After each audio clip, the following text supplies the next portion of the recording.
무비썸 시즌2 시작합니다. 영화를 분석하는 똑똑한 영화 콘텐츠 무비썸에서 영화를 연구하는 송경원입니다. 네, 사실 무비썸 시즌1 저도 되게 팬이었고요. 열혈 시청자였고 워낙 너무 잘 하셔서 무비썸 시즌2 제의가 들어왔을 때 사실 이게 독이 든 선거잖아요. 네, 어떻게 해도 욕을 먹을 수밖에 없는 상황인데 그래도 한번 해보겠다라고 생각한 거는 영화를 보고 나면 사실 하고 싶은 얘기가 되게 많습니다. 그 얘기들을 여러분과 한번 수다를 떨어본다는 기분으로 나눠보려고 이 방송을 진행하게 됐습니다. 제가 첫 번째로 선정한 영화는 드니 빌레브 감독의 컨택트라는 영화이고요. 이 영화를 선정한 이유는 영화를 보고 수다를 떨고 싶다는 생각을 많이 하고 있는데 이 영화를 보고 나면 누군가 이야기를 하고 싶어지는 영화입니다. 어렵진 않습니다. 어렵진 않고요. 2번 보고 3번 보고 뜯어볼 때마다 좀 다른 것들이 보이는 영화이기 때문에 이 영화로 한번 같이 얘기를 나눠보면 재밌을 것 같다라는 생각이 들었습니다. Good morning. Today we are talking about romance languages. Any news you want to share? 어느 날 지구가 발칵 뒤집히는 사건이 일어납니다. 전 세계에 총 12개의 우주선이 나타난 거죠. Is that... 이들과 소통할 수 있는 방법은 18시간마다 열리는 우주선의 문을 통해서 만나는 방법뿐입니다. 언어학자 루이스는 정해진 시간 내에 그들이 보내는 신호를 해석하고 이들이 지구의 목적을 밝혀내야 합니다. 과연 그 목적은 무엇일까요? 루이스는 그들과의 소통에 성공할 수 있을까요? 자, 그럼 이제 영화 컨택트의 매력을 심층적으로 한번 분석해 보도록 하겠습니다. 컨택트의 첫 번째 매력은 드니 빌레브 감독의 첫 번째 SF라는 점입니다. 드니 빌레브 감독은 67년생 캐나다 출신이고요. 그을린 사랑이라는 영화를 통해서 전 세계적으로 알려지기 시작했습니다. 이후에 에너미, 프리즈너스, 시카리오까지 굉장히 다양한 장르의 영화를 만드는 감독 중에 한 명입니다. 어떻게 보면 되게 식상할 수 있는 주제나 뻔한 장르를 가지고 전혀 다르게 이제 풀어내는 힘이 가장 강력한 감독 중에 한 명이라고 할 수 있죠. 그을린 사랑이 사실 전 세계 영화계에 각인을 시킨 영화 중에 한 편이죠. 캐나다 출신의 감독이 중동 여성의 어떤 비극적인 역사를 다루고 있는데 전혀 모르는 얘기를 캐나다 감독이 다뤘다는 거로도 되게 화제가 됐고요. 어떤 측면에서 굉장히 과감합니다. 화면도 그렇고 접근하는 연출, 방식 모든 것이 좀 파격에 가까워서 기본적으로 약간 호불호가 갈리는 감독 중에 한 명이고요. 항상 도전적인 주제를 다루고 있기 때문에 오히려 반대로 얘기하면 그렇기 때문에 주목해봐야 될 감독 중에 한 명이라고 생각합니다. 드니 빌레브의 첫 SF라는 점에서도 이 영화는 좀 주목해 볼 만한 영화라고 할 수 있습니다. 드니 빌레브 감독이 만든 SF는 드니 빌레브화 시켰어요. 외계인들이 지구에 오면 늘 뭔가를 부수잖아요. Shouldn't we be nervous? Yeah. 이 영화에서 좀 독특한 면은 외계인들이 지구에 와서 아무것도 안 해요. 계속 떠있기만 하죠. 그 떠있기만 하고 아무 대응이 없는 외계인들을 우리가 어떻게 대응할까에 대해서 질문을 던지고 있는 영화라고 할 수 있습니다. 대표적으로 이제 외계인과 접촉을 다루고 있는 영화가 스티븐 스퍼그의 미즈와의 조우 같은 영화가 있고요. 혹은 이 영화 제목이 똑같은 로버트 제메스키의 컨택트라는 영화가 있습니다. 외계인과 어떻게 만나는가가 사건의 이제 핵심이 되는 영화들인데 이 영화 같은 경우는 만남 이후에 이제 어떻게 소통하는가에 방점을 찍고 있는 영화이고요. 그리고 사실은 그들의 이야기, 외계인과 인간의 이야기처럼 보이지만 우리에게 집중하는, 우리의 관계에 집중하는 영화이기도 합니다.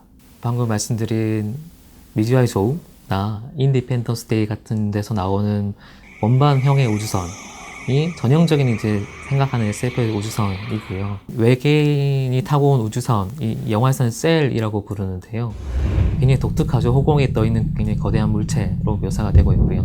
이미지만 보면 르네 마그리트의 페리네의 성처럼 그냥 호공에 떠있는 굉장히 큰 성처럼 보이기도 합니다. 모양만 보면 약간 조약돌 같기도 하고 영화에서 묘사되는 것도 직경 한 450m 정도의 롯데 월드타워가 한 550m 정도 된다고 하니까요. 그 정도 되는 건물의 크기가 허공에 떠 있다고 생각하시면 이해하기 쉬울 겁니다. 네, 테드 창이라는 작가의 내 인생의 이야기라는 작품을 원작으로 하고 있는 영화고요. 단편 소설인데 이 SF 분야, 과학 분야에서 모든 상을 휩쓸다시피 한 되게 유명한 작품입니다. 이 원작 소설은 사실 좀 난해한 측면이 있는데 이 소설에 대해서는 이후에 감독이 어떻게 각색했는지와 연관해서 다시 한번 설명해 드리도록 하겠습니다. 컨택트의 두 번째 분석 포인트는 문과생이 해석한 SF라고 할 수 있는 겁니다. 소설에서는 언어학자, 물리학자의 팀을 꾸려서 거의 동등한 비율로 묘사를 하고 있습니다. 영화에서는 사실 언어학자의 초점을 맞추고 물리학자 이안의 역할을 거의 생략해버려요. 영화에서 강조하고 싶은 거는 언어에 의한 소통이라는 측면인 거죠. 1차적으로는 외계인과의 소통이 중요하죠. 외계인을 만났을 때 우리가 외계인과 어떻게 얘기할까가 되게 궁금하잖아요. 그들이 우리와 같은 발성기관을 가지고 있을지도 모르고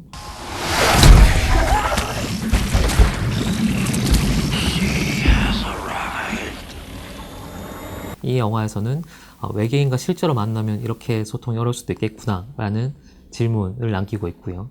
말이 얼만큼 사고와 의식을 지배하는지 그리고 그걸 반영하고 있는지를 한 번쯤 생각해 보게 해주는 측면이 있습니다.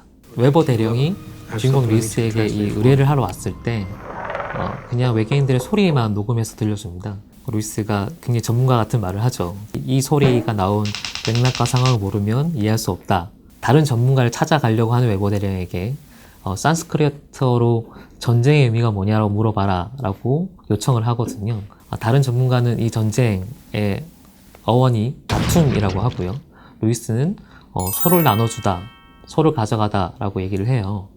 루이스라는 언어학자가 가지고 있는 어떤 상대를 대하는 태도를 단적으로 보여주는 거죠. 외계인들을 앞으로 어떻게 대하겠다라는 일종의 암시라고도 할 수 있습니다. 외계인의 형태가 그 문어형 외계인이라고 해야 되나요? 여기서는 영화에서는 헵타포드라고 해서 7개의 다리라는 뜻으로 이제 이름을 붙이고 있는데 그 외계인의 외형에 걸맞게 문자를 쓸 때 먹물 같은 걸 뿜어내서 원형의 고리 같은 어떤 문자를 만들어냅니다. 루이스가 외계인에게 영어를 가르치고 그리고 외계인이 루이스에게 외계인의 언어를 가르치는 이 서로 이제 언어를 배우고 소통하는 방법들이 나오기 시작하죠. 영화에서 이 언어라는 측면을 가장 중요하게 잡고 있는 큰 두 가지 이유는 하나는 언어가 사고를 지배한다는 그 키워드, 또 하나는 전혀 다른 존재들인데 그 경계를 넘어서 과연 소통이라는 것이 가능한지 그 부분에 대한 질문을 던지고 있다고 볼 수도 있습니다. 12개의 다른 지역들이 서로 이제 동시에 통역되는 큰 화면이 나옵니다. 이 영화에서 굉장히 중요한 장면 중에 하나인데 12개의 지역도 사실은 각기 다른 지역이니까 각기 다른 세력이잖아요. 그 12개로 나눠서 온 게 우리의 분란을 조장하기 위해서일 거다라고 생각을 하고 루이스처럼 이제 소통이 먼저 돼야 된다라고 생각하는 쪽에서는 계속 이 정보를 공유해야 된다라고 얘기를 하고 있는 거죠. We're a world with no single leader. It's impossible to deal with just one of us. We could be facing global war. We need to talk to the other sides. 영화 초반에는 외계인과 인간의 소통이 굉장히 중요하게 다뤄집니다. 어떻게 소통할 건지를 12개의 지역들이 다 같이 고민을 하는데 다 공유를 하지 않아요. 그 부분 때문에 그 12개 지역에 있는 인간들끼리, 인간의 세력들끼리 서로 갈등을 빚는 거죠. 그래서 굉장히 인상적인 장면 중에 하나는 그 전체 다 연결돼 있던 그 화면들이 나중에 하나씩 끊어집니다. 그래서 디스커넥트라고 이제 빨간 화면이 뜨는 장면들이 나오는데 그게 사실은 외계인과 인간의 소통에 대한 질문에서 사실은 다 의미와 그 말이 통하는 상대, 인간들끼리 서로의 접촉이 차단되는 모습을 보여주거든요. 그 부분이 외계인과 인간의 얘기에서 우리의 얘기로 전환되는 어떤 지점이라고도 할 수 있죠. 세 번째 분석 포인트는 단순하지만 정확한 연출의 SF라는 점입니다. 데니 블레이브 감독의 영화를 보면 일관되게 화면을 굉장히 단순화시키고 있거든요. 복잡한 미장센이나 전체 구성을 굉장히 단순하게 가져가려고 해요. 셀의 디자인부터가 일단 단순하고요.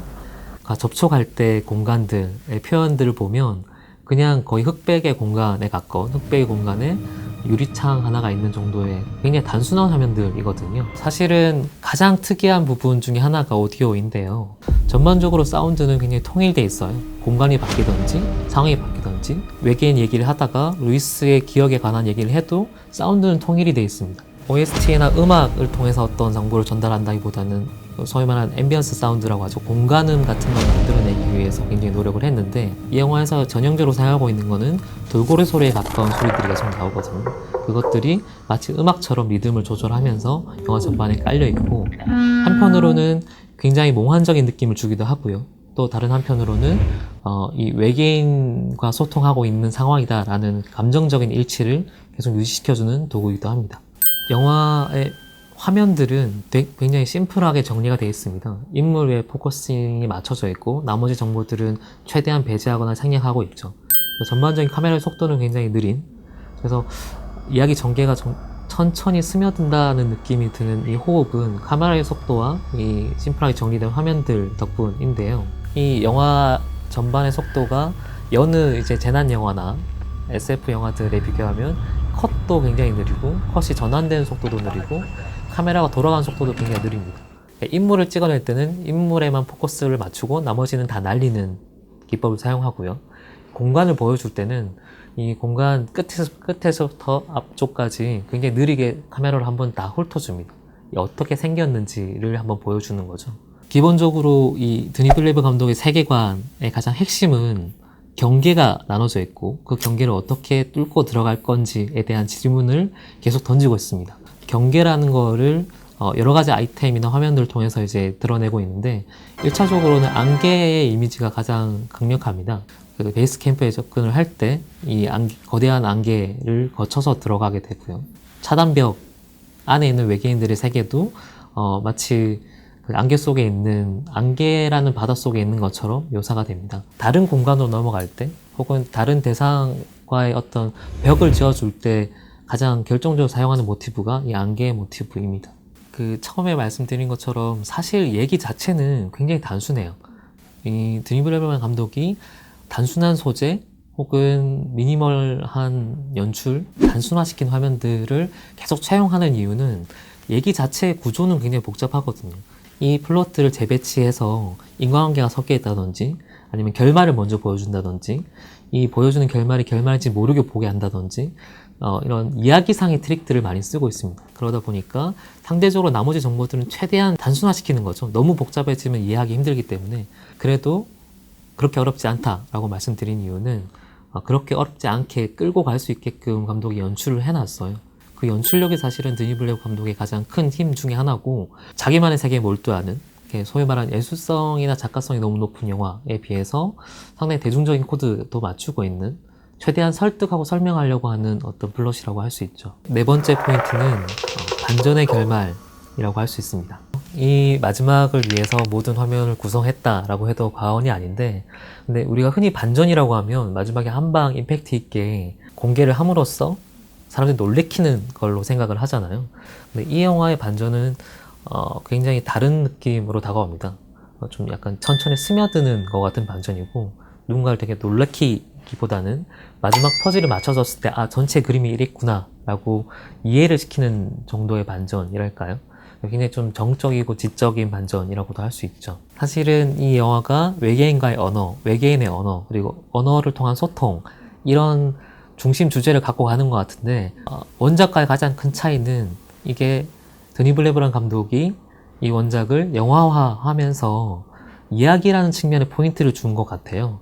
우리가 흔히 이해를 할 때 선형적으로 이해를 하잖아요. 원인과 결과, 시간 순서대로 이해를 보통 하죠. 근데 그거에 대한 어떤 트릭들을 보여주면서 이야기의 어떤 반전, 쾌감을 더해주고 있습니다.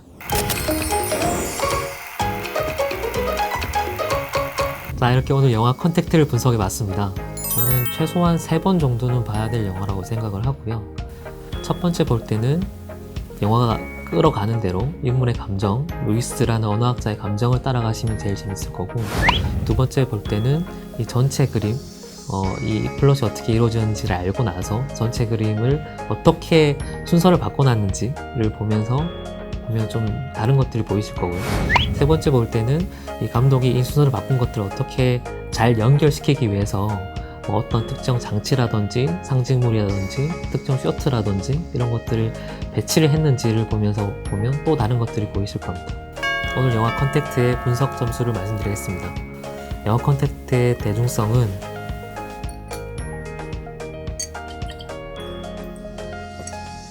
170mm입니다. 그리고 예술성은 70mm입니다.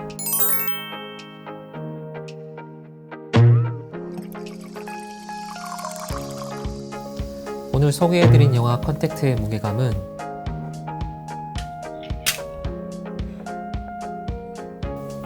140g입니다. 뭐라고 할까요? 쉽게 전달을 해드려야 되는데 너무 글 쓰듯이 얘기를 하는 것 같아서 아주 좀 어려운 것 같아요. 얘기를 하면서 이제 차차 좀 알기 쉽게 전달을 하는 방식을 좀 익혀나가야 될 것 같습니다. 영화를 분석하는 똑똑한 영화 콘텐츠 무비썸 송경원이었습니다. 다음 주엔 좀 더 쉽고 예리한 분석을 찾아뵙겠습니다.